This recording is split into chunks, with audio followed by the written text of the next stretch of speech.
One day series জয়ের পর সিলেটে লঙ্গার ফরম্যাটের প্রস্তুতি সারল বাংলাদেশ এ দল। নিউজিল্যান্ড এ দলের বিপক্ষে প্রথম 4 দিনের ম্যাচে কাল মাঠে নামবে স্বাগতিকরা। এই মুহূর্তে সিলেট আন্তর্জাতিক ক্রিকেট স্টেডিয়ামে আছেন রিপোর্টার অপু বণিক। সরাসরি চলে যাচ্ছি তার কাছে।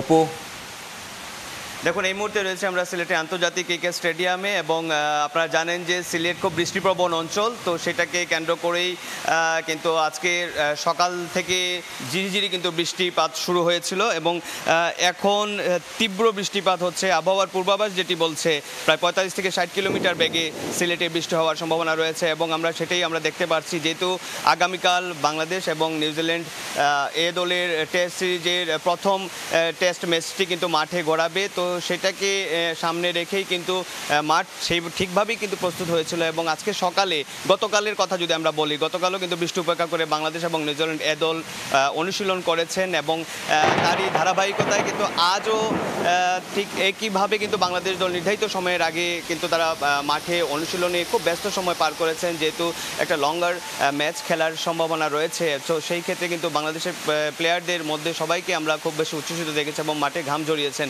যদিও আজকে মেঘলা আবহাওয়া ছিল এবং এখন কিছুক্ষণ আগেই কিন্তু নিউজিল্যান্ড এ দলের সবাই কিন্তু এসেছেন এবং অলরেডি তারা এখন বিশ্রামে আছেন। যদিও তাদের আজকে অনুশীলনের কথা রয়েছে, ঠিক 2টার দিকে কিন্তু তারা মাঠে নামার কথা। কিন্তু এখন যে অবস্থা শুরু হয়েছে সিলেটে, আপনারা দেখতেই পাচ্ছেন প্রচুর পরিমাণে মুষলধারে বৃষ্টি শুরু হয়েছে এবং প্রায় 15 মিনিট ধরেই কিন্তু একটানা বৃষ্টি হচ্ছে এবং এই বৃষ্টির কারণেই কিন্তু এই মুহূর্তে কিন্তু একটা বজ্রপাত হলো।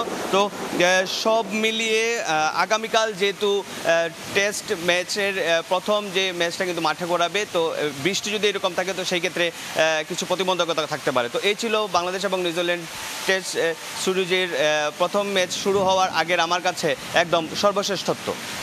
সিলেট থেকে বাংলাদেশ এ দলের খবর জানাতে যুক্ত হয়েছিলেন সহকর্মী অপু বণিক।